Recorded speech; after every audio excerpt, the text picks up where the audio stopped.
Our Father, indirimbo ya Don Moon ngiye kukubwira mu Kinyarwanda. Our Father, Don Moon's career path was guided by faith, saying, with each door God opened, I took a step of faith. This suggested our Father is part of his spiritual journey. Don Moon linked our Father with Malachi 3:7, which calls for a return to God. This suggests a thematic connection. Our Father is prayerful song emphasizing mercy, grace, forgiveness, and seeking divine help. Iyi ndirimbo Our Father itangira itya: umva amasengesho yacu, turi abana bawe, kandi twahuye uyu munsi dushaka gusenga. Umva amarira yacu, Mana ishobora byose, dukeneye impuhwe zawe, turagukeneye, dukeneye amahoro uyu munsi, twumve turi kugusenga. Inyikirizo: Dawe uri mu ijuru, izina ryawe niryubahwe. Dawe uri mu ijuru, twumve aho uri mu ijuru, tubabarire ibyaha byacu turagusabye. Umva iyi ndirimbo yacu uko iri kuzamuka igana mu ijuru.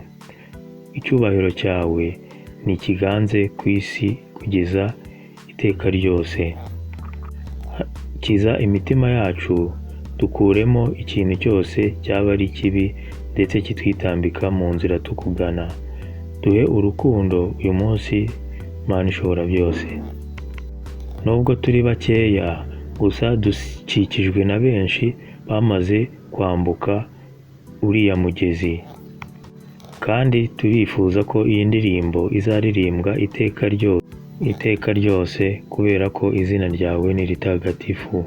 Nubwo turi bakeya, gusa dukikijwe n'ababashije kwambuka uriya mugezi, kandi iyi ndirimbo izaririmbwa iteka ryose kuko utunganye ni Imana. Data wa twese uri mu ijuru, umva isengesho ryacu, turi abana bawe kandi twateranye uyu munsi kugira ngo dusenge. Umva amarira yacu, Mana ishobora byose, tugirire impuhwe kuko turagukeneye. Duha amahoro uyu munsi, twumve kuko turi kugusenga. Dawe uri mu ijuru, izina ryawe niryubahwe. Dawe uri mu ijuru, umva amarira yacu, utubabarire ibyaha byacu kuko turi gusenga. Ayo ni amwe mu magambo ari mu ndirimbo ya Don Moon yitwa Our Father. Mwakoze kubana nanjye, igitekerezo cyangwa inyunganizi wanyandikira muri comment. Niba uri kandi subscribe, urakoze, ugire ibihe byiza.